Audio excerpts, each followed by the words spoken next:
اس کائنات میں مختلف خبریں انسان کو دی جاتی ہیں۔ ہو سکتا ہے کوئی آپ کو فیوچر کی کوئی خبر دے کہ جناب آپ امیر بن جاؤ گے، جناب آپ کی شادی ہو جائے گی، جناب اتنے سال میں خدا آپ کو اولاد نرینہ عطا کرے گا، یا کئی ایسی خبریں کہ مرنے کے بعد حوریں ملیں گی، جنت ملے گی، یا گنہگاروں کو یہ عذاب ہوگا۔ ہر خبر پہ بندہ شک کر سکتا ہے۔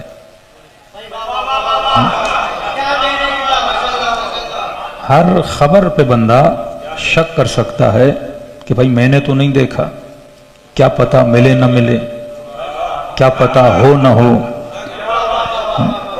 تو ہر خبر قابل شک ہے، کیونکہ میں نے اس کو ہوتا ہوا آج تک دیکھا نہیں ہے۔ لیکن یہ خبر جو خدا دے رہا ہے کہ کل نفس ذائقۃ الموت، کہ ہر نفس نے موت کا ذائقہ چکھنا ہے، اس خبر پر کوئی بندہ شک نہیں کر سکتا۔ کیونکہ میں ہمیشہ کہتا ہوں ہر مذہب کے ہر عقیدے پہ آپ شک کر سکتے ہو، کہ سنی کہیں گے ہمارا عقیدہ صحیح، شیعہ کہیں گے ہمارا عقیدہ صحیح، کرسچن کہیں گے ہمارا عقیدہ صحیح، یہودی کہیں گے ہمارا عقیدہ صحیح، لیکن کائنات کا ایک عقیدہ ہے جس پر کوئی بھی انسان شک نہیں کرتا،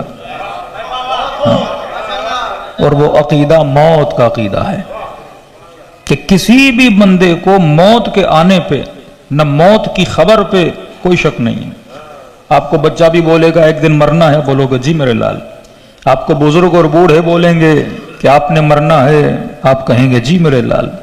اور یہ موت ایک واحد ایسی خبر ہے جس کی خدا کلی اعتبار سے بھی خبر دے رہا ہے، کہ جس طرح بولا جاتا ہے بھئی قیامت آئے گی، پھر قیامت کی نشانیاں بتائی جاتی ہیں، امام زمانہ آئیں گے، پھر ظہور کی نشانیاں بتائی جاتی ہیں، کہ مثلا سفیانی آئے گا، دجال آئے گا، فلاں انقلاب آئے گا، یہ مسائل ہوں گے، فقر ہوگا، فاقہ ہوگا، فحاشت و عریانی اپنے عروج پہ ہوگی، ظلم و استبداد اپنی بلندیوں پہ ہوگا۔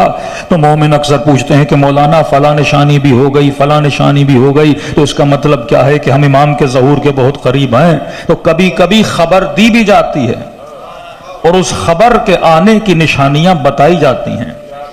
موت ایک ایسی خبر ہے جس کا رونما ہونا ہر بندے کو یقین کامل ہے۔ دوسرا یہ کہ جو موت کے آنے کی نشانیاں ہیں اس کی خبر خدا بتاتا نہیں ہے، وجود بشر پہ بٹھاتا ہے۔ ہر چیز کی خبر دی جاتی ہے۔ ایک تو موت کی خبر دی کہ کل نفس ذائقۃ الموت، ہر نفس نے موت کا ذائقہ چکھنا ہے، اور اس خبر کے آنے کی نشانیاں بھی بتاتا ہے، اور اس وجود بشر پر نشانیوں کو بٹھاتا بھی ہے۔ آپ کہیں گے مولانا کیسے بٹھاتا ہے؟ کبھی جناب نے خود کو آئینے میں دیکھا تو بال سفید ہونے لگے۔ یہ بالوں کی سفیدی موت کے آنے کی نشانی ہے۔ کبھی بال جھڑنے لگتے ہیں، کبھی سفید ہونے لگتے ہیں، کبھی خوبصورت کھال پہ جھریاں آنا شروع ہو جاتی ہیں۔ یہ جھریاں موت کے آنے کی نشانی ہے۔ کبھی گھٹنوں میں تکلیف ہو جاتی ہے، کبھی کمر میں تکلیف، ایک دن بندہ اتنا تگڑا کہ اکیلا چلے، پھر کبھی چلنے کے لیے محتاج، کبھی کھانے کے لیے محتاج۔ یہ نشانی دی جا رہی ہے کہ جو جسم میں نے تجھے تیرے سہارے کے لیے دیا تھا، اب یہ واحد سہارا بھی تیرا سہارا چھوڑنے والا ہے، یہ جسم بھی تیرا ساتھ چھوڑنے والا ہے۔ اور اللہ بتانا چاہتا ہے کہ جس کی لذتوں کی خاطر تو نے مجھے چھوڑا تھا، جس کی لذتوں کی خاطر تو نے مجھے چھوڑا تھا، اب وہ مشکل ترین وقت میں تجھے چھوڑنے والا ہے۔ یہ میں تجھے نشانیاں دیتا ہوں، لیکن بعض مومنین کو کہتا ہوں ایک طرف اللہ نشانی دیتا ہے کہ جناب بال سفید ہو گئے، موت کے قریب ہو، جناب بال جھڑنے والے ہیں، موت کے قریب ہو، لیکن کہتا ہے نہیں میں تو ہاسپٹل جا کے نئے بال لگواؤں گا۔ یہ بالوں کو بار بار کلر کر کے لوگوں کو بتاتا ہے میں جوان ہوں، خدا بار بار سفید کر کے بتاتا ہے تو جوان نہیں ہے۔ آنکھوں کا دھوکہ تو بشر کو دے سکتا ہے لیکن تو حقیقت کو کبھی بدل نہیں سکتا. یہ کائنات اللہ کی نشانیوں سے بھری ہوئی ہے. اور فرمایا کل نفس ذائقۃ الموت. یہ نہیں کہا کل روح ذائقۃ الموت. کہا کہ ہر نفس نے موت کا ذائقہ چکھنا ہے. ہر روح نے نہیں، ہر نفس نے. کبھی سوچا کہ حقیقت انسان روح ہے، حقیقت انسان بشر ہے، حقیقت انسان نفس ہے. ہمیں کبھی بشر کہہ کر بھی پکارا گیا، کبھی نفس کہہ کر بھی پکارا گیا، کبھی روح کہہ کر بھی پکارا گیا. جب امام حسین کا خطاب ہوا تو فرمایا ایھۃ النفس المطمئنہ ارجعی الی ربک راضیۃ مرضیہ. اے نفس مطمئن، اپنے رب کی طرف پلٹ کے آ جا. تو پتا چلا نفس وہ وجود ہے جس کی کیفیتیں الگ الگ ہیں. کبھی نفس مطمئن، کبھی نفس امارہ. تو سوال یہ ہے کہ اس وقت جو میں فرش عزا پہ بیٹھا ہوں میری کیفیت کون سی ہے؟ تمنا تو ہر کسی کی ہے کہ قبر میں علی کی زیارت ہو جائے، لیکن یاد رکھنا یہ تمنا اسی کی پوری ہوتی ہے جو نفس مطمئن والا ہو، امارہ والا نہ ہو.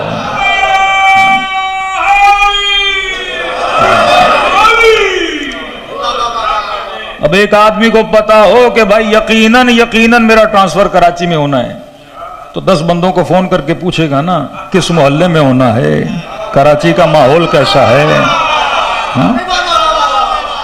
آپ سب کو خبر دی گئی کہ ہر نفس نے موت کا ذائقہ چکھنا ہے. ٹرانسفر ہونا ہے عالم برزخ میں.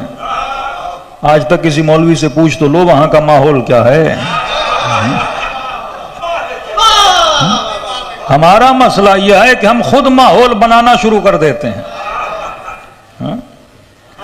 آج ایک سویلین سے پوچھو پاکستان کا ماحول کیسا ہے، گھبرایا ہوا مولانا ماحول بہت برا ہے. لیکن کسی فوجی سے پوچھو،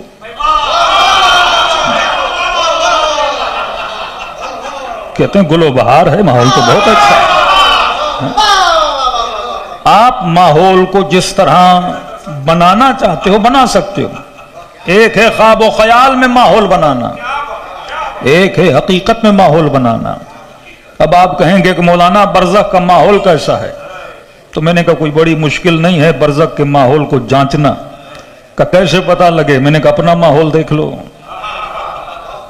برزخ کے ماحول کا خود پتا لگ جائے گا.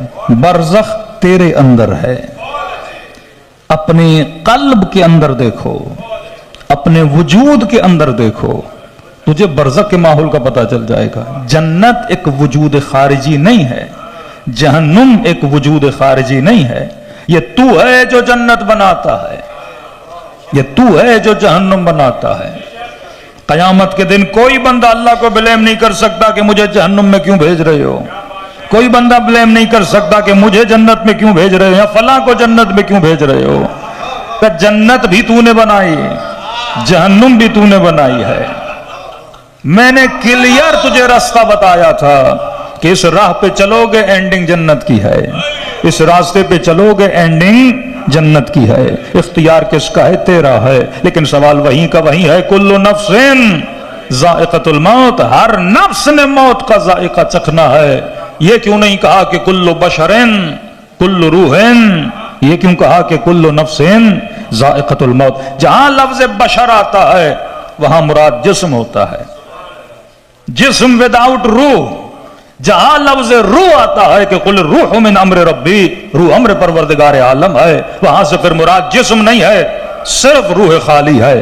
لیکن جہاں لفظ نفس آتا ہے یہاں روح اور جسم کا میلاب ہے. جب روح اور جسم مل جاتے ہیں تب انسان نفس بنتا ہے. اب نفس کی کیفیتیں ہیں، یا نفس مطمئن ہے، یا نفس امارہ ہے، یا نفس لوامہ ہے. اب یہ انسان کے اوپر ہے کہ اپنے نفس کی تربیت کر کے اس کو کس منزل پہ لانا چاہتا ہے. اگر تربیت گاہ اہل بیت میں رہے گا تو نفس مطمئن پائے گا، اگر تربیت گاہ دشمن علی میں رہے گا تو نفس امارہ پائے گا. اس پہ کوئی جابر نہیں ہے، یہ تیرا اختیار ہے کہ تو کہاں جانا چاہتا ہے. تو لہذا موت کا مزہ کس نے چکھنا ہے؟ کہا کہ کل نفس ذائقۃ الموت. موت کا مزہ جسم بھی چکھے گا، موت کا مزہ روح بھی چکھے گی. مطلب یہ ایک ایسا ذائقہ ہے, ایک ایسی کیفیت ہے جہاں سے دونوں کو گزرنا ہے. لیکن کئی مجالس میں کہہ چکا, جب خدا نے کہا کہ یہ ذائقہ ہے تو سوال یہ ہے کہ یہ کیسا ذائقہ ہے. میٹھا ہے, نمکین ہے, کڑوا ہے, یہ انسان نے جانچ پڑتال کرنی ہے. کیونکہ آپ سے پوچھا جائے گا جناب آم کیسا ہے, کہو گے میٹھا ہے. لیمبو کیسا ہے, کہو گے کھٹا ہے.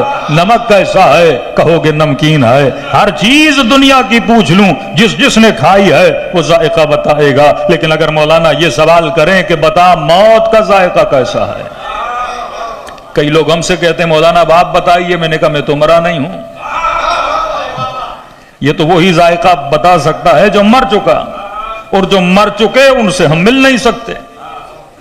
تو پتا کیسے چلے موت کا ذائقہ کیسا ہے؟ یہ ایک ایسا خفیہ ذائقہ ہے کہ جب تک آئے نہیں تب تک انسان کو پتا نہیں لگتا. لیکن اگر خدا اعلان ذائقہ کر رہا ہے تو یقیناً موت کا کوئی نہ کوئی تو ذائقہ ہوگا. اچھا پھر ہم نے تاریخ میں دیکھا, اچھا پڑھیں تاریخ کو, کلام معصوم کو, اور دیکھیں تو صحیح موت کا ذائقہ کیسا ہے. انبیاء سے پوچھا گیا موت کا ذائقہ. حضرت ابراہیم سے پوچھا موت کا ذائقہ کیسے ہے, فرمایا مومن کی موت ایسے جیسے دولہے کی شادی کی پہلی رات. حضرت موسیٰ سے پوچھا موت کا ذائقہ, فرمایا گنہگار کی موت ایسے جیسے زندہ بکرے کے بدن سے کھال کو اتار دیا جائے. پھر رسول خدا سے پوچھا موت کیسے, فرمایا ایسے جیسے ریشمی کپڑے کو کانٹوں پہ رکھا جائے اور کھینچا جائے. امیر سے پوچھا مولا موت کیسے, فرمایا مومن کے لیے موت ایسے جیسے گلاب کے پھول کو سونگھا جائے.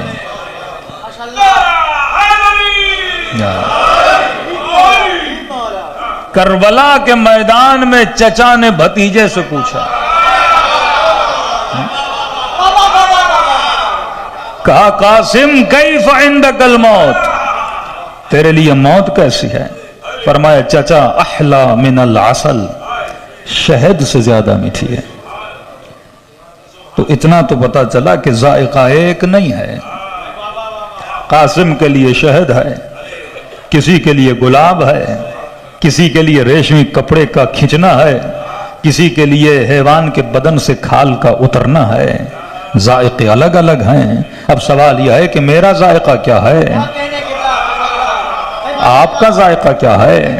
تو کہ اگر تو قاسم کی طرح میدان شہادت میں کھڑا ہو جائے تو یہ شہد سے زیادہ میٹھا ہے. اگر ابراہیم کی طرح نار نمرود میں خدا کے لیے چلا جائے تو گلاب کے پھول کو سونگھنے جیسا ہے.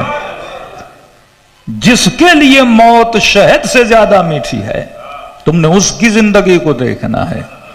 جس کے لیے موت اتنی میٹھی ہو کہ کہے کہ رب کعبہ کی قسم علی آج کامیاب ہوا. یہ عجیب جملہ ہے. حسنین پیدا ہوئے یہ جملہ نہیں کہا, سیدہ سے شادی ہوئی یہ جملہ نہیں کہا, رسول جیسا سسر ملا یہ جملہ نہیں کہا, خیبر میں علم ملا یہ جملہ نہیں کہا. لیکن جب 19 کی رات ابن ملجم کی ضربت علی کے سر پہ پڑی تو کہا کہ رب کعبہ کی قسم علی کا آج کامیاب ہوا. سوال یہ ہے کہ مولا ایک لائن دے رہے ہیں کہ کامیابی کس چیز میں ہے؟ کیا کامیابی موت میں ہے؟ کیا مولا یہ کہنا چاہ رہے ہیں کہ جو مر گیا وہ کامیاب ہوا؟ تو پھر جو خودکشیاں کرتے ہیں کیا وہ بھی کامیاب ہو گئے؟ کس چیز میں کامیابی ہے کہ مولا یہ کہیں کہ رب کعبہ کی قسم قسم کھا کر کہیں کہ علی آج کامیاب ہو گیا؟ کامیابی محبوب کی ملاقات میں ہے. جس سے عشق کیا ہو اس کی ایک جھلک بھی نظر آ جائے تو یہ کامیابی ہے. بندہ اگر عاشق امام زمانہ ہو, مطلب اس کی زندگی کا ہدف یہ ہو کہ مجھے امام کی ملاقات ہو جائے. اب وہ ہدف پورا ہو گیا تو کیا بولے گا کہ آج میں کیا ہو گیا؟ کامیاب ہو گیا.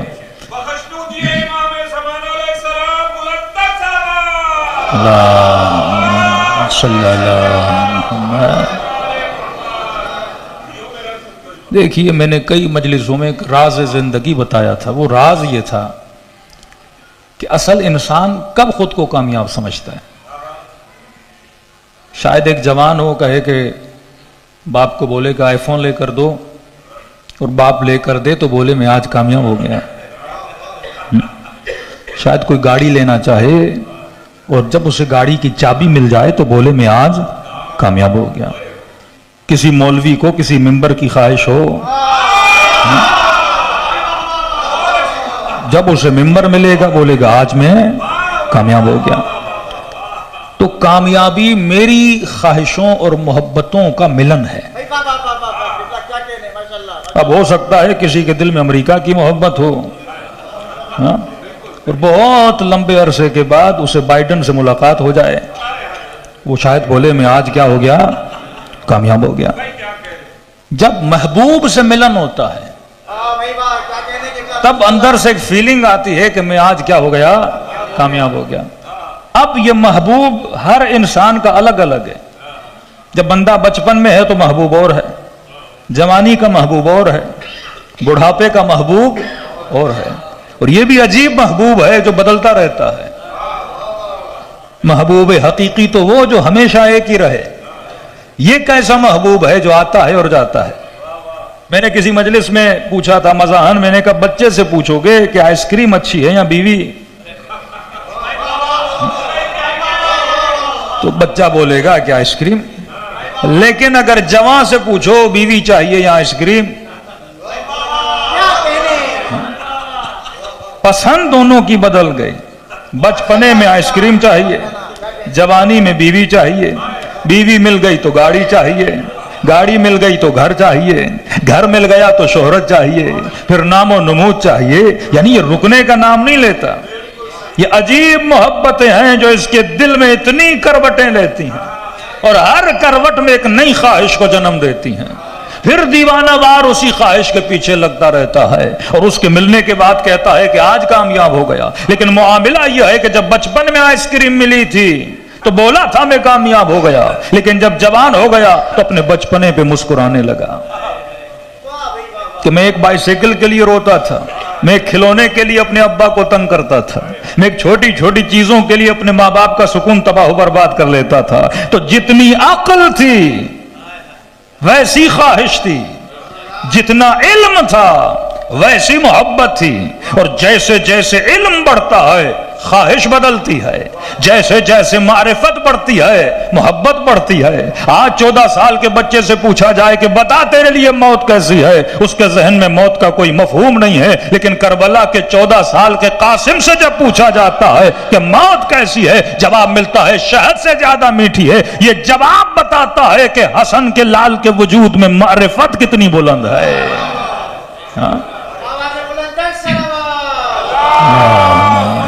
صلی اللہ محمد۔ تو اگر اس منزل سید قاسم پہ بندہ پہنچنا چاہتا ہے تو دل کی محبتوں کو بدلنا ہوگا، اور محبتیں نہ میرے کہنے سے بدلتی ہیں نہ آپ کے چاہنے سے بدلتی ہیں۔ محبت بدلتی ہے جب شعور آتا ہے۔ بچپنے میں بے شعور تھا، شعور کی کمی تھی، شاید ایک آئس کریم کے لیے پوری رات روتا رہے۔ ایک باپ جاننے والے تھے، حج پہ گئے کہ مولانا، بچے نے کہا بابا حج پہ جا رہے ہو مجھے موبائل لے کر دو۔ اس زمانے میں نئے نئے موبائل آئے تھے، ایک عجیب سا جنون تھا جوانوں میں۔ میں نے کہا بیٹا حج سے واپس آؤں گا کچھ پیسے ویسے جمع کر کے لے کر دے دوں گا۔ وہ باپ رو رہا تھا کہ مولانا حج پہ گیا، بیوی کا فون آیا، بچے نے خودکشی کر لی ہے ایک موبائل کی خاطر۔ یہ محبت ہے جو انسان کی قاتل بن جاتی ہے، یہ محبت ہے جو کسی کو جنت لے جاتی ہے، یہ محبت ہے جو کسی کو جہنم لے جاتی ہے، یہ محبت ہے جو انسان کو عرش پہ لے جاتی ہے، اور یہی محبت ہے جو انسان کو فرش پہ لاتی ہے، یہ محبت ہے جو کسی کو حر بناتی ہے، یہ محبت ہے جو کسی کو شمر بناتی ہے، یہ محبت ہے جو کسی کو حبیب ابن مظاہر بناتی ہے، یہ محبت ہے جو کسی کو ابن سعد بناتی ہے۔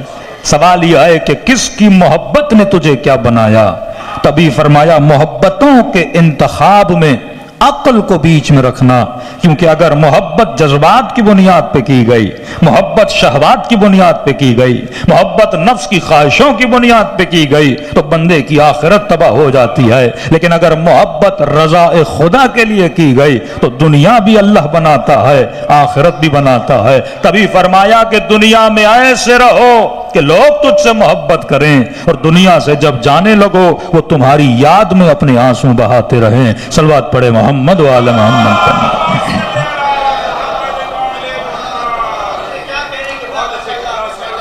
تو موت کا ذائقہ میری محبت بناتی ہے. کیوں؟ کیونکہ یہ جو تکلیف ہے نا، اس کا تعلق بھی انسان کی محبت سے.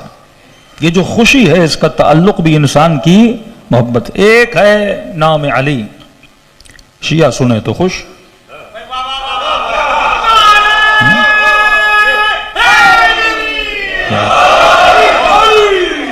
عجیب کمال ہے، ملٹی ڈائمنشن ہے کہ ایک ہی نام ہے علی، شیعہ سنے تو خوش، وہابی سنے تو چہرہ بگڑ جائے. کبھی سوچا کہ یہ تجھے سکون دے رہا ہے اور اس کا سکون تباہ کر رہا ہے. ایک ہی نام ہے یا حسین، شیعہ سنے تو خوش، دل کو ٹھنڈک ملے، وجود کو تسکین ملے. لیکن یہی جلوس اگر غیروں کی گلیوں سے گزرے تو ان کے وجود میں تکلیف، مطلب وہ گانا سننا پسند کرے گا پر کہے گا بچوں کو ماتم نہیں سنانا. ایک ہی نام ہے، ایک بندے کو سکون دے رہا ہے، ایک بندے کو تکلیف دے رہا ہے. تو سوال یہ ہے کیا نام حسین میں سکون ہے؟ کیا نام علی میں سکون ہے؟ اگر نام علی میں سکون ہے تو پھر سب کو ملنا چاہیے.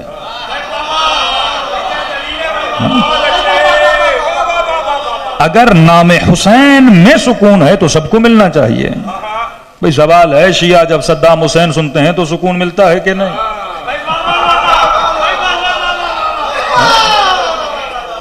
نام تو وہ بھی ہے، مسئلہ نام کا نہیں ہے، مسئلہ نام کا نہیں ہے. نہ ہی نام میں سکون ہے. نام ہے عین لام یہ علی، نام ہے حسین. سوال یہ نہیں کہ نام میں سکون ہوتا تو دلیل ہے کہ سب کو ملنا تھا. لیکن اگر نام علی شیعہ سنے تو سکون ملے، یہی نام علی کوئی مبغض سنے تو چہرہ بگڑ جائے، تو مجھے سکون کیوں مل رہا ہے؟ اس کے اندر بدلاؤ کیوں آ رہا ہے اس نام کو سن کے؟ کہ مسئلہ محبت کا ہے. سکون محبت دیتی ہے.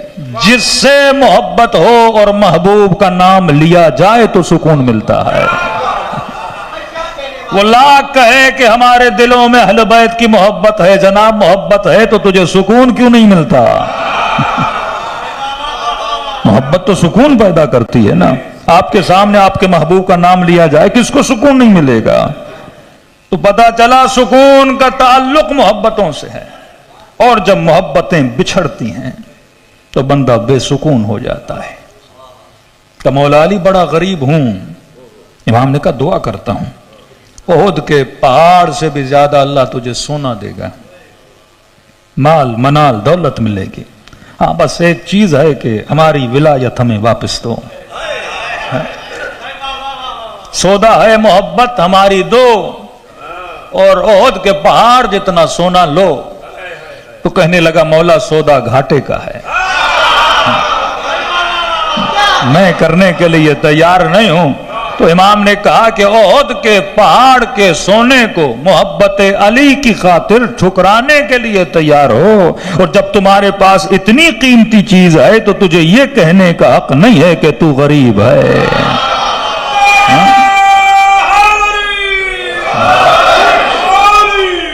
اور پھر سمجھایا کہ حقیقت میں امیری کیا ہوتی ہے. سننا امام کے جملے کو، حقیقت میں امیری. فرمایا وہ چیز باعث امیری نہیں ہے جس کے ہونے سے تو امیر ہو اور جس کے چھننے سے تو غریب ہو جائے. آج مجھے بتائیے کہ امیروں کے سینگ ہوتے ہیں. امام نے کہا اگر دنیا کی دولت بھی مل جائے کیا تیرے وجود میں کسی چیز کا اضافہ ہوگا؟ کہ نہیں. آج خدا را سول ڈریس میں ہر بندے کو کھڑا کرنے پتہ ہی نہیں لگتا کہ کون پولیٹیشن ہے، کون فورسز کا ہے، کون امیر ہے، کون غریب ہے. یہ تو ڈریس بتاتی ہے کہ بندے کا کام کیا ہے. ورنہ ڈریس نہ ہو تو ہم سب ایک جیسے ہو جائیں نا. ہمارا لباس بتاتا ہے، ہمارا رویہ بتاتا ہے، ہمارے چہرے بتاتے ہیں کہ یہ کون ہے. کس مکتب سے اس کا تعلق ہے، لیکن اگر جسم سے سب کچھ اتار لیا جائے تو پتہ کیسے چلے اس کا تعلق کس مکتب سے ہے؟ تو فرمایا وہ امیری کیسی جس کے آنے سے تو امیر ہو اور جس کے جانے سے تو فقیر ہو جائے، اور وہ چیز کیسی جس کو ہمیشہ تو اپنے پاس رکھ نہ سکے۔ یہ جسم پر جو تمہاری حاکمیت ہے مرنے کے بعد یہ بھی چھن جائے گا۔ بینکوں میں جتنا پیسہ تھا یہاں جناب مرا وہ پیسہ بھی بچوں کی طرف کیا ہو گیا؟ ٹرانسفر ہو گیا۔ بیوی سے بڑی محبت تھی، یہاں بندہ مرا تو آٹومیٹیکلی طلاق ہو گئی، تیرا کوئی اب اختیار نہیں ہے۔ تو فرمایا ایسی چیز سے محبت کر جو کبھی تجھ سے جدا نہ ہو۔ یہ محبت محبت خدا ہے، یہ محبت محبت رسول ہے، یہ محبت محبت آل رسول ہے، یہ وہ محبت ہے جو ہمیشہ تیرے ساتھ رہتی ہے۔ اور میں سمجھانے کے لیے آغا نراکی کا جملہ ہمیشہ ایڈ کرتا ہوں، فرماتے ہیں دنیا کی کوئی ایسی لذت نہیں جس کی انتہا نجاست نہ ہو۔ پانی پیو تو انتہا نجاست، کھانا کھاؤ تو انتہا نجاست، لذتیں نکالو تو انتہا نجاست۔ اور یہ کیسی لذتیں ہیں کہ انتہا نجاست بھی ہے اور لذتیں تھوڑی دیر کے لیے ہیں۔ لقمہ جب تک منہ میں ہے تو مزہ ہے، نیچے گیا تو مزہ گیا۔ پانی جب تک ہونٹوں پر ہے تو پانی کا مزہ ہے، نیچے گیا تو مزہ گیا۔ تو فرمایا ایسی لذتوں کے عاشق کیوں بنتے ہو جس کی انتہا نجاست ہے؟ ایسی لذتوں کے عاشق بنو جس کا ابتدا بھی نور ہو اور انتہا بھی نور ہو۔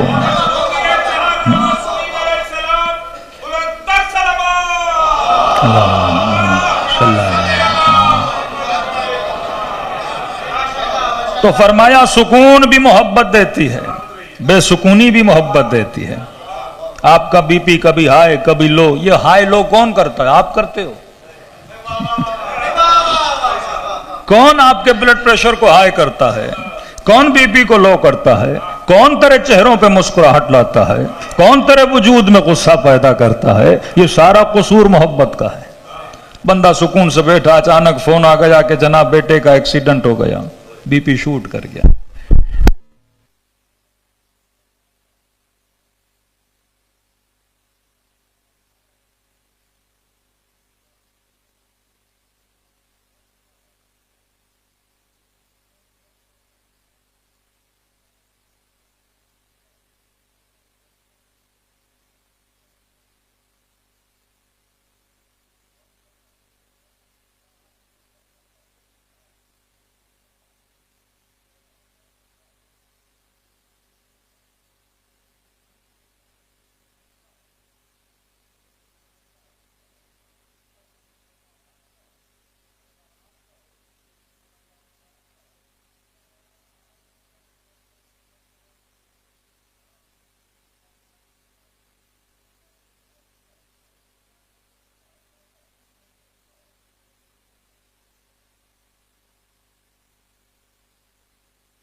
کیونکہ اگر یہ تیرے دل کے کھانے میں آیا پھر پوری دنیا تجھے بلیک میل کرے گی اسی محبت کی وجہ سے۔ آج ملک کا سیاسی ماحول آپ کی نگاہوں کے سامنے ہے، وفاداریاں بدلی جاتی ہیں کس بنیاد پر؟ محبت کی بنیاد پر۔ آپ کو بچے سے محبت ہے کہیں گے بیٹے کو مار لیں گے، آپ کو ماں سے محبت ہے کہیں گے اکاؤنٹ فریز کر دیں گے، آپ کو جان سے محبت ہے کہیں گے گولی لگا دیں گے۔ لیکن حسین نے سارے فلسفوں کو کربلا میں دفن کر دیا۔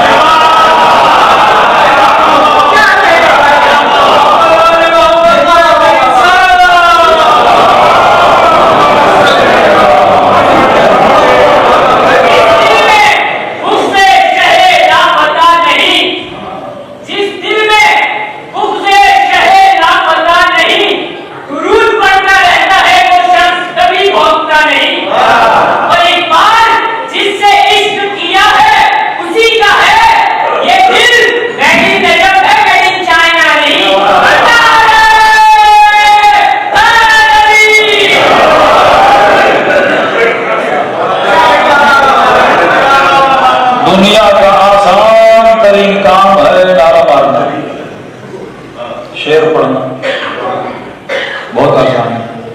اب یہی میڈ ان نجف اور میڈ ان کربلا والے کو فون آ جائے،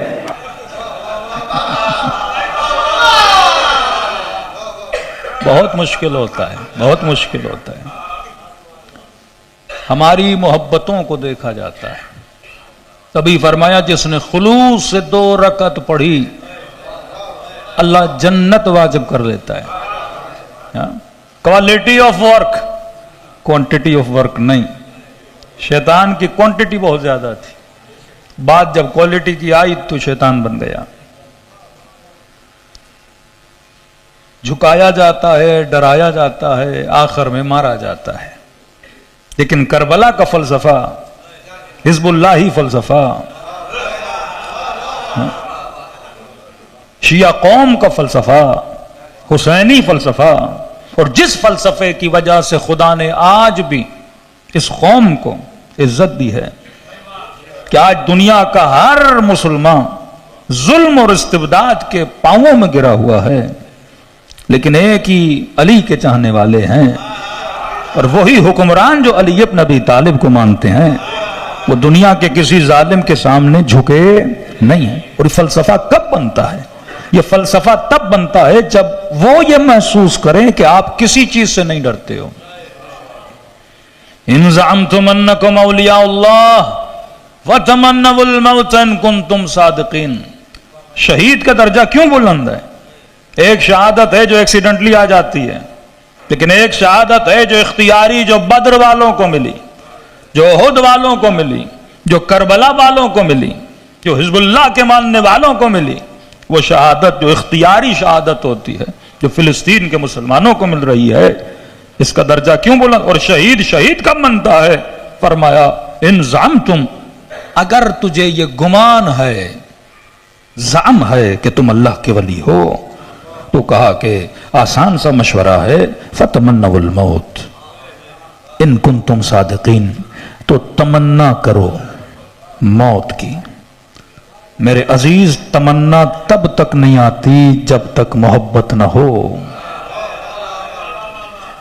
بچپن کی مثال دی، بچہ آئس کریم کی تمنا کرتا ہے، نیا نیا نوجوان بڑے بڑے موبائلوں کی تمنا کرتا ہے، خواتین زیور اور حسن کی تمنائیں کرتی ہیں، بندہ مال و شہرت کی تمنا کرتا ہے۔ اللہ کہتا ہے اگر ولی ہو تو موت کی تمنا کرو، اور علی نے کہا موت ہی کامیابی ہے۔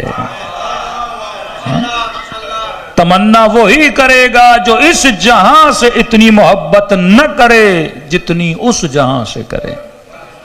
موت تو جوان کو بھی آ سکتی ہے، بوڑھے کو بھی آ سکتی ہے۔ سوال یہ ہے کہ اس جہاں پر اتنا ایمان ہو جہاں کے لیے انسان اپنا یہ جہاں کیا کر دے، قربان کر دے۔ شہید حججی، اب ظاہر ہے ان کی مختلف لوگ شہید ہوتے ہیں، لیکن ان کی شہادت کی ویڈیوز نہیں بنتی، بہت مشکل ہوتا ہے۔ پارا چنار کے شہداء جب شہید ہوئے اور ان کی مختلف قسم کے ہتھیاروں سے باڈی کے قطع کیے گئے، تو بہت مشکل ہوتا ہے ماؤں کے لیے منظر دیکھنا، بہنوں کے لیے منظر دیکھنا۔ حججی ان شہداء میں سے تھا جس کا گلا کاٹا گیا اور ویڈیو بنائی گئی، تو اس کی ماں لمبے عرصے تک ایک ٹروما کے اندر تھی۔ ماں ہے، ماں کا دل بچوں کے لیے اور ان کی محبت کے لیے دھڑکتا ہے۔ وہ صرف اتنا بولتی رہی، کہتے تھے آپ کا بیٹا شہید ہو گیا ہے، درجہ شہادت ملا ہے۔ قوم کے اندر کوئی بھی شہید ہوتا ہے، وہ دفاع وطن ہو، دفاع حرم ہو، دفاع گھر ہو، وہ بھی شہید ہے۔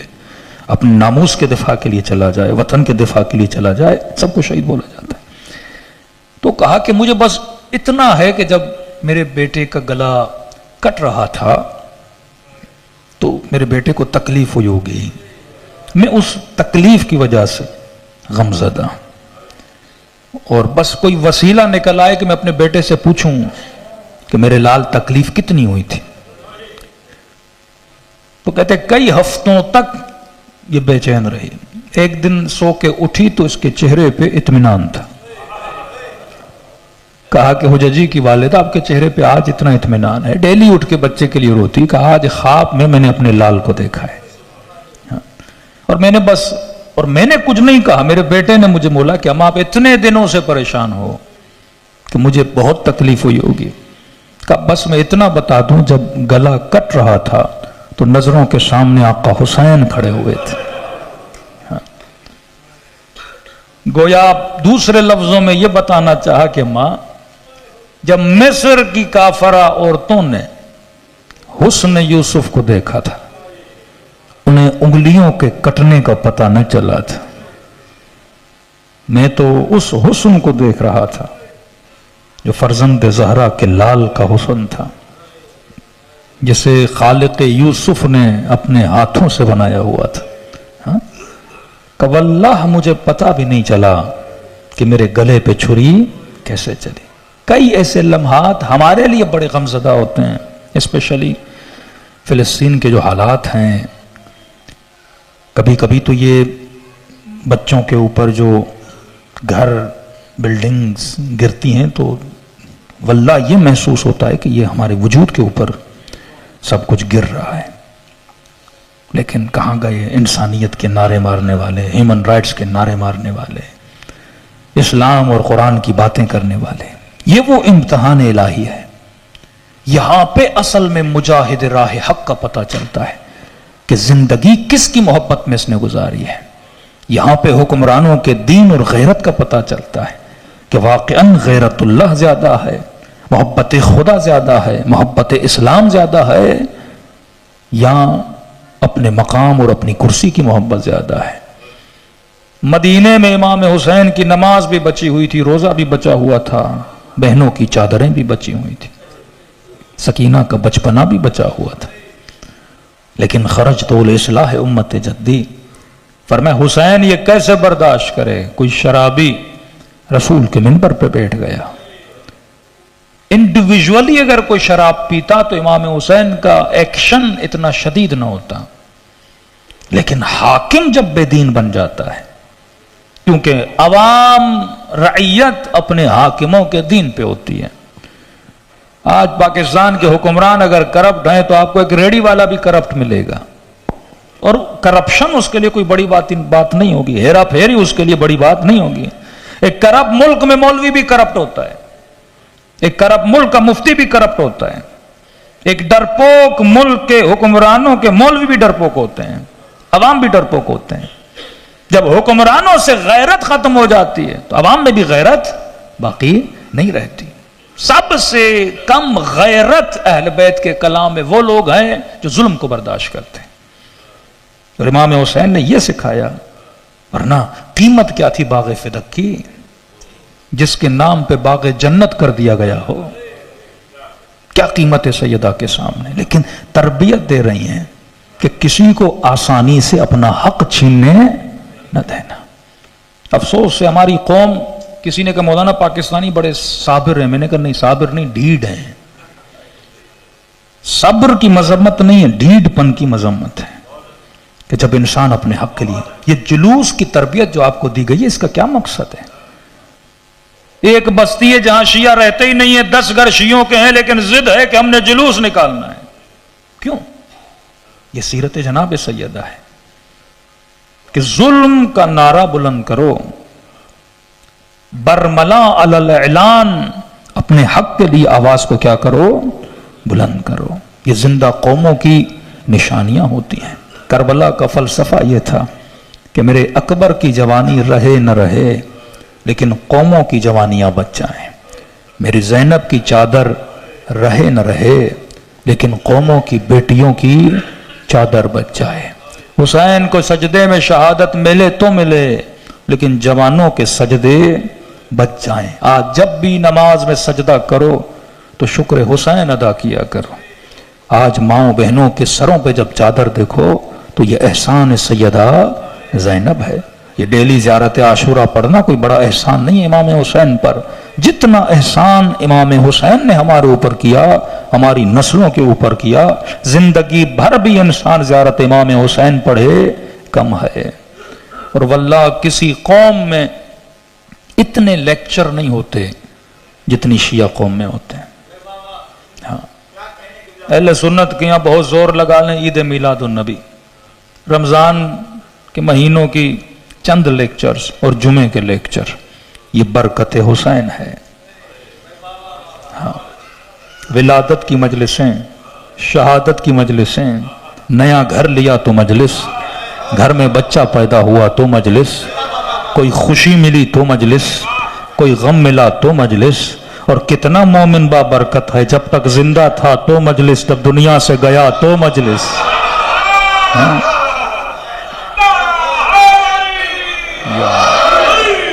تو جس قوم میں اتنی مجلسیں ہوں، اس قوم کے بچوں کی تربیت بھی تمام نسلوں سے آگے ہونی چاہیے۔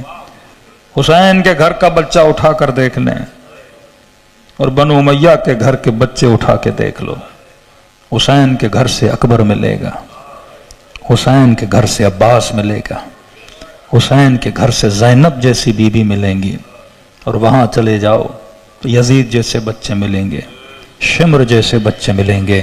یہ اہل بیت نے وتیرہ بنایا کہ یہ وہ قوم ہے جس میں خمینی پیدا ہوتے ہیں، یہ وہ قوم ہے جس میں حسینی پیدا ہوتے ہیں، یہ وہ قوم ہے جس میں حسن نصر اللہ جیسے بہادر لیڈر پیدا ہوتے ہیں، ہاں، یہ وہ قوم ہے جس کے اندر شہید صدر جیسے لوگ پیدا ہوتے ہیں۔ اور واقعاً کسی قوم کے پاس اتنی بلند شخصیتیں نہیں ہیں، کیونکہ ان قوموں کے پاس حسین جیسا لیڈر نہیں ہے، علی جیسا بہادر نہیں ہے، زینب جیسی باعفت خاتون نہیں ہے، اور سیدہ فاطمہ جیسی مدافع ولایت کوئی نہیں ہے۔ صلوات پڑھے محمد و آل محمد۔ وَأَجِّلْ فَرْجَهُمْ، 2 دن کی زندگی، امیر المومنین فرماتے ہیں جوان سے پوچھو زندگی کیسے گزری، کہے گا خواب کی طرح، بوڑھے سے پوچھو زندگی کیسے گزری، کہے گا خواب کی طرح۔ فرمایا یہ خواب ہے، اس خواب کے لیے اپنی ابدیت کو تباہ و برباد نہ کیا کرو، خدا را رضا خدا کے لیے، محبت خدا کے لیے زندگی گزارا کریں۔ فرمایا ہر بندہ گھر جائے اپنے دل کے اندر دیکھے، واقعاً اتنی محبت ہے امام حسین کی کہ جب میں زیارت عاشورہ پڑھتا ہوں فرماتا ہوں بے ابی انتم و امی، مولا میرے ماں باپ تجھ پہ فدا ہو جائیں۔ خدا کی قسم نارمل حالات میں یہ جملے ادا کرنا بہت آسان ہوتا ہے، لیکن واقعاً بندہ تیار ہو جائے اپنا سب کچھ راہ حق میں قربان کرنے کے لیے، اس کے لیے جذبے کی ضرورت ہوتی ہے۔ انی سلم لمن سالمکم وحرب لمن حاربکم، یہ جملے کہنا کتنا آسان ہے، مولا ہر اس بندے سے دوستی رکھوں گا جس کے دل میں آپ کی محبت ہے، ہر اس بندے سے میری جنگ ہے جو آپ کے اصولوں کا مخالف ہے، جو اللہ کے قوانین کا مخالف ہے۔ لیکن آج دوستیاں اپنے منافعوں کی خاطر ہوتی ہیں، آج مومن سے بات نہیں کرتا، اس نے مجھے نقصان دیا، ارے تجھے دیا، حسین کو تو نہیں دیا نا۔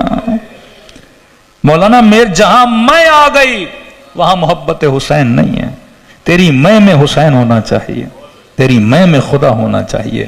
عاشق حسین ہے تو تجھ پر ہے کہ تو اس سے محبت کر، عاشق سیدہ ہے تو تجھ پر ہے تو اس سے محبت کر، کیونکہ محبتوں کا معیار میری ذات نہیں، محبتوں کا معیار حسین کی ذات ہے۔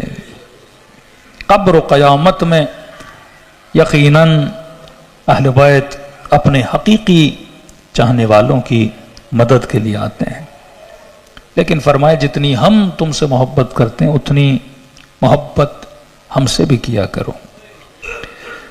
فرمائے جو خلوص دل سے مجھ حسین کو یاد کرتا ہے، سلام دیتا ہے، خدا اسے ثواب زیارت حسین عطا کرتا ہے۔ ایک جوان تھا ایران میں طالب علم، کہتا میں نے خواب میں 2 شخصیتوں کو دیکھا، ایک مولا کا ذاکر تھا مشہور، اور ایک مولانا تھے جو حوزے میں پڑھاتے تھے، مطلب ممبری نہیں تھے، مجلسی نہیں تھے، کئی لوگ ہوتے ہیں عالم ہوتے ہیں بٹ مجلسیں نہیں پڑھتے۔ کہتا میں نے دیکھا امام حسین اور حضرت عباس موجود ہیں، قاضی عباس کے ہاتھ میں ایک ڈائری ہے، امام اس سے نام کچھ لکھوا رہے ہیں، کچھ لکھے ہوئے ناموں کو مٹا رہے ہیں۔ کہ جب میں نے ڈائری دیکھی تو اس میں خطبہ، ذاکرین جو پڑھنے والے ہیں، وہ کوئی مرثیہ خان ہو کوئی بھی ہو، ان سب کے نام لکھے ہوں۔ امام کہہ رہے فلاں کا نام لکھ، فلاں کا نام مٹا. کہتا ان میں سے ایک نام کا امام نے اضافہ کیا, ایک نام کو امام نے کاٹ دیا, اور جس نام کو کاٹا وہ ایک مشہور ذاکر تھا, ذاکری کرتا تھا, اور ایک نام کو ڈالا, اور وہ نام اس مولوی صاحب کا تھا جو کبھی مجلس پڑھتے ہی نہیں تھے. کہ لکھ یہ آج کے بعد ہمارا خطیب بننا, یہ آج کے بعد ہمارا ذاکر نہیں ہے. کہتا نیند سے اٹھا, سب سے پہلے اس ذاکر کے پاس گیا, روزہ خان مصائب خان جو ہوتا ہے. میں نے کہا کہ کئی دنوں سے واقعاً آپ مجھے نظر نہیں آ رہے, کسی مجلس میں کسی اشتہار میں آپ کا نام میں نہیں دیکھ رہا. اس نے کہا دیکھو میں پہلے تو ذکر کرتا تھا لیکن تنگ دستیاں بہت آ گئیں, ظاہر ہے اتنا نذرانہ, کوئی مسائل اتنے آ گئے کہ گھر کے بہت مشکلات اور قرضی ہو گیا, لہٰذا میں نے مدتوں سے اس ذکر کو چھوڑ دیا ہے, اور فلاں صاحب کے پاس آج کے بعد نوکری کرتا ہوں, تنخواہ ماشاءاللہ اچھی ہے, اب گھر کا گزر سفر اچھا, کوئی بلا لیتا ہے تو چلا بھی جاتا ہوں, لیکن پہلے جس طرح اسی ذکر کے لیے زندگی کو وقف کیا ہوا تھا وہ میں نے چھوڑ دیا ہے. کہ میں نے بھی خواب دیکھا ہے حسین نے تیرا نام مٹا دیا ہے. بہت رویا وہ. کہ اس کے بعد اس مولانا کے پاس کیا جنہوں نے کبھی مجلس نہیں پڑھی, اپنے حجرے میں چند لوگوں کو دین محمد اور آل محمد کی تعلیم دے رہے تھے.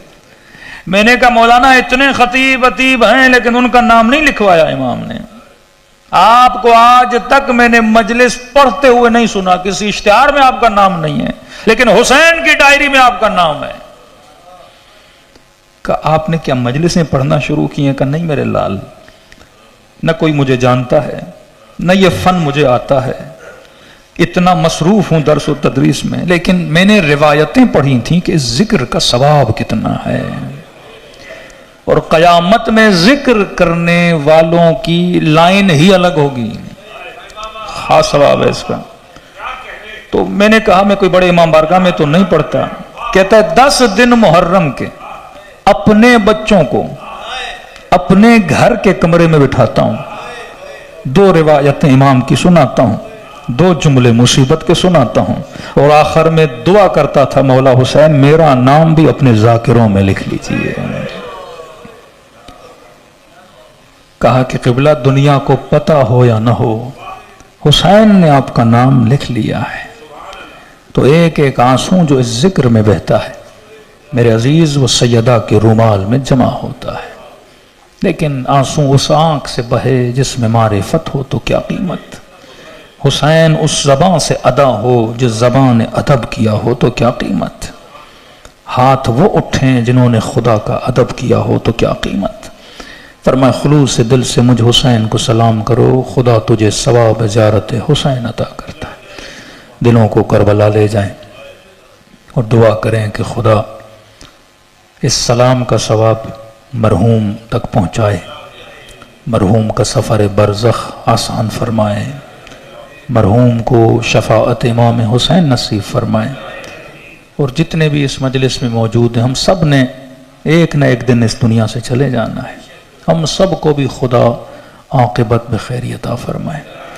پوچھنے والے نے پوچھا کہ مولا حسین کیا سلام کروں گا ثواب ایسے ہی مل جائے گا؟ فرمایا ایک نشانی ہے, جب مجھ حسین کو سلام کرو اگر نہ چاہتے ہوئے تیری آنکھوں سے آنسو آ جائیں تو فرمایا یہ مت سمجھنا یہ تیرے آنسو ہیں, حسین نے تجھے تیرے سلام کا جواب بھیجا ہے. خلوص دل سے دلوں کو کربلا لے جائیں. مجلس ترحیم بھی ہے اور شہادت سیدہ فاطمہ کے دن بھی گزرے ہیں ابھی, تو یہ دن امام حسین کی یتیمی کے دن بھی ہیں, یہ دن سیدہ زینب کی یتیمی کے دن بھی ہیں. سب مل کے السلام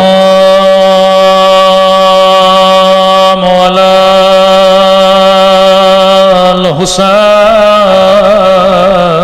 الحسین وعلی علی ابن الحسین وعلی اولاد الحسین وعلی اصحاب سب مل کے السلام علی حسین وعلی علی ابناء وعلی الحسین وعلی صحابہ خلوص دل سے السلام علی وعلی علی ابناء وعلی الحسین وعلی صحابہ میرا سلام ہو زینب کی یتیم بہن میرا سلام ہو حسن مولا کی یتیم بہن میں ہمیشہ دعا کرتا ہوں خدا بچپن میں کسی بچے کو یتیم نہ بنائے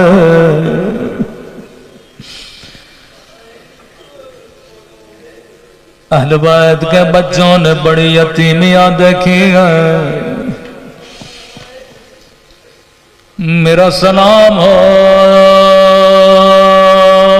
بچپن میں جھکی ہوئی کمر پہ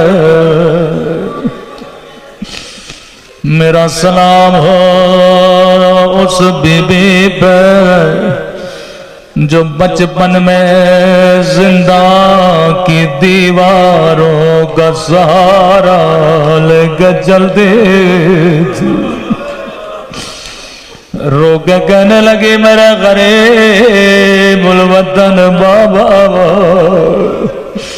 بابا میں نے سنا تھا دادی کے بال جوانی میں سفید ہوئے تھے لیکن تیری سکینہ کے بال بچپن میں سفید ہو گئے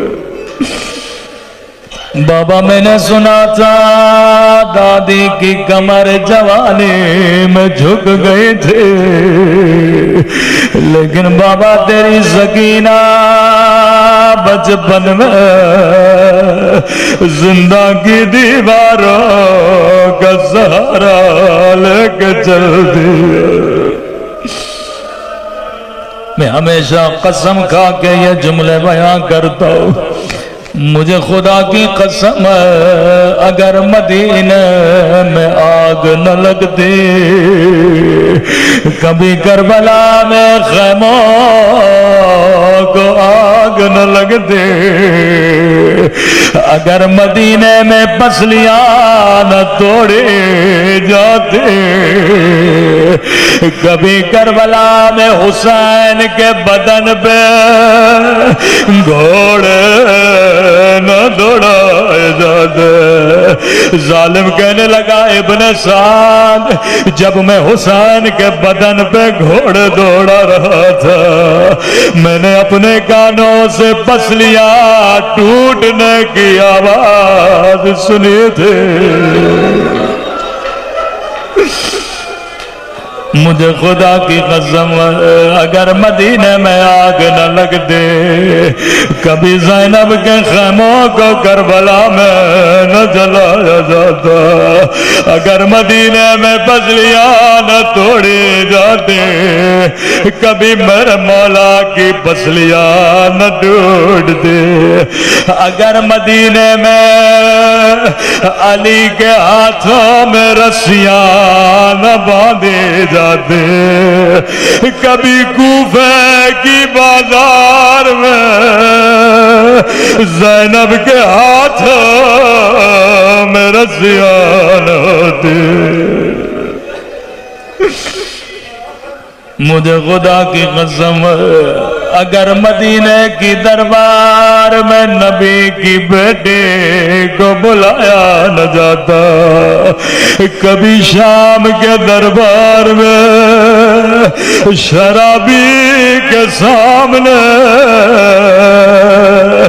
نبی کی نواسیاں نہ لائے جاتے۔